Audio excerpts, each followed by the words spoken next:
શ્રી કૃષ્ણ, જય માતાજી, હર હર મહાદેવ। આજે આપણે શ્રાદ્ધ વિશે જાણશું। શ્રાદ્ધ એ પૂર્વજોના આશીર્વાદથી સમૃદ્ધિ અને શાંતિ આપે છે।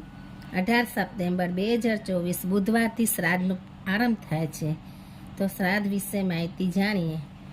માતા પિતામયી ચેવ તથે પ્રપિતામહી પિતા પિતામહ સ્વે તથ્વે પ્રપિતામહ માતામહ સ્વત પિતા ચ પ્રમાતામહ કાદય અતે ભવન્તુ સુપ્રીતા પ્રયચ્છન્તુ ચ મંગલમ। સનાતન ધર્મમાં પૂર્વજોના સ્મરણ અને શ્રદ્ધા સાથે કરવામાં આવતી પૂજા અર્ચનાની વિધિને શ્રાદ્ધ કહેવામાં આવે છે। શ્રદ્ધાયા પિતૃન ઉદ્દેશ્ય વિધિના ક્રિયતે અતકર્મ તત્ શ્રાદ્ધમ। શ્રાદ્ધ એ માન્યતા સાથે પૂર્વજોને તૃપ્ત કરવા માટે કરાતી વિધિ છે।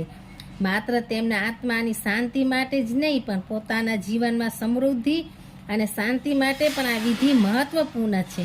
શ્રાદ્ધનું મહત્વ, ધાર્મિક આધાર અને પિતૃપક્ષનું મહત્વ વિશે જાણીએ। અનેક ધાર્મિક ગ્રંથોમાં શ્રાદ્ધ વિધિનો મહિમા વર્ણવાયો છે। ગરુડ પુરાણ અનુસાર પિતૃઓને તૃપ્ત કરવા માટે શ્રાદ્ધ કરવું આવશ્યક છે, જેનાથી તેમની આત્માને શાંતિ મળે છે।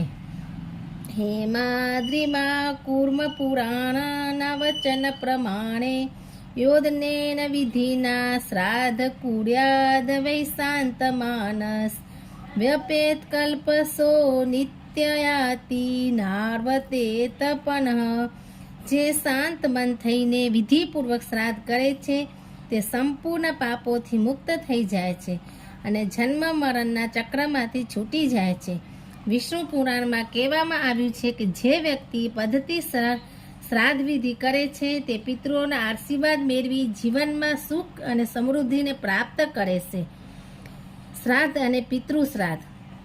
શ્રાદ્ધ ખાસ કરીને પિતૃ પક્ષ, મહાલય પક્ષ, અપર પક્ષ દરમિયાન કરવામાં આવે છે। આ સમય ભાદ્રપદ પૂર્ણિમાથી અમાવસ્યા સુધી ચાલે છે। આ સમય દરમિયાન પિતૃઓ સાક્ષાત પૃથ્વી પર આવે છે અને શ્રાદ્ધ ગ્રહણ કરી શાંતિ મેળવે છે। પિતૃપક્ષ દરમિયાન શ્રાદ્ધ કરવાથી પિતૃઓને પ્રતિદિન ભોજન સમાનની તૃપ્તિ થાય છે। મહર્ષિ જાંબાલીના વચનાનુસાર પુત્રાનાયુતસ્ય થાદરોગ્યમેશ્વસરેતમતુલમ તથા પ્રાપોતિ પજ્યમાન કૃત્વા શ્રાદ્ધ કામાંક્ષ પુષ્કલાન। પિતૃપક્ષમાં શ્રાદ્ધ કરનારને પુત્ર, આયુષ્ય, આરોગ્ય, ઐશ્વર્ય અને તેમની સંપૂર્ણ મનોકામનાઓની સિદ્ધિ થાય છે। રામાયણ અને મહાભારતમાં શ્રાદ્ધનું વર્ણન કરવામાં આવ્યું છે। વાલ્મીકી રામાયણમાં શ્રાદ્ધ વિધિનો ઉલ્લેખ છે, જેમાં દેવી સીતાજીએ પોતાના સસરા દશરથજી માટે પિંડદાન કરીને શ્રાદ્ધ વિધિ પૂરી કરી હતી। મહાભારતમાં પણ શ્રાદ્ધ વિધિનો વિશેષ મહિમા વર્ણવાયેલો છે।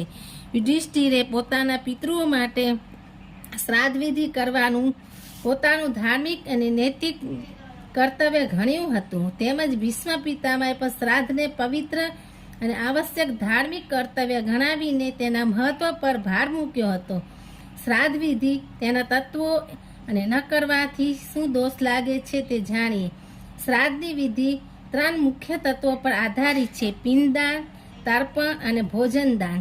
પિંડદાન: આ વિધિમાં પિતૃઓને પિંડ અર્પણ કરવામાં આવે છે, જે ભોજનના રૂપમાં હોય છે। તર્પણ વિધિ: તર્પણ વિધિમાં જલ અને કાળા તલનો ઉપયોગ કરીને પિતૃઓને તૃપ્ત કરવામાં આવે છે। ભોજનદાન: શ્રાદ્ધ વિધિ પૂર્ણ કરવા માટે બ્રાહ્મણો અથવા જરૂરિયાતમંદોને ભોજન અર્પણ કરવામાં આવે છે। આ વિધાનો વડે પિતૃઓને તૃપ્તિ અને શાંતિની પ્રાપ્તિ થાય છે। પિતૃ ઋણ અને એની જવાબદારી। માનવ પર 3 પ્રકારના ઋણો હોય છે: દેવ ઋણ, ઋષિ ઋણ અને પિતૃ ઋણ। અને પિતૃ ઋણમાંથી મુક્ત થવા માટે શ્રાદ્ધ વિધિ કરવી આવશ્યક છે। અને જો શ્રાદ્ધ વિધિ ન કરવામાં આવે તો બ્રહ્મપુરાણમાં કહેવામાં આવ્યું છે કે શ્રાદ્ધ ન કુરુતે મોહાત તસ્ય રક્ત પિબંતી તે।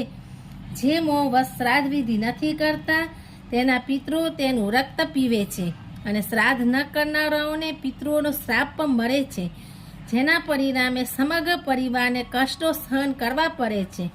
પુત્ર પ્રાપ્તિમાં વિઘ્ન, આરોગ્યનું ક્ષીણ થવું અને અન્ય દુઃખદ પરિસ્થિતિઓ આવી શકે છે. માટે ઉપનિષદમાં કહ્યું છે, દેવ પિતૃ કાર્યાભ્યાન પ્રમદિત્યમ. તેતીરે ઉપનિષદ 1:11. દેવ અને પિતૃ કાર્યોમાં ક્યારેય આળસ કરવી જોઈએ નહીં. શ્રાદ્ધ નૈતિક અને આધ્યાત્મિક ફરજ.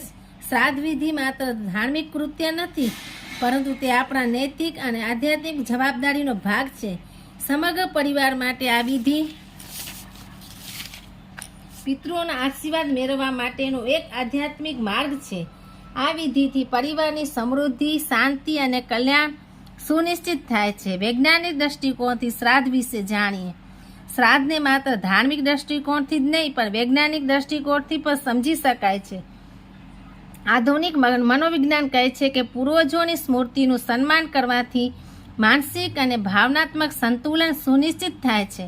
શ્રાદ્ધ વિધિ આપણા પૂર્વજોના પ્રત્યે કૃતજ્ઞતા વ્યક્ત કરવાની પ્રક્રિયા છે, જે આપણા આધ્યાત્મિક અને સામાજિક જીવનને મજબૂત બનાવે છે.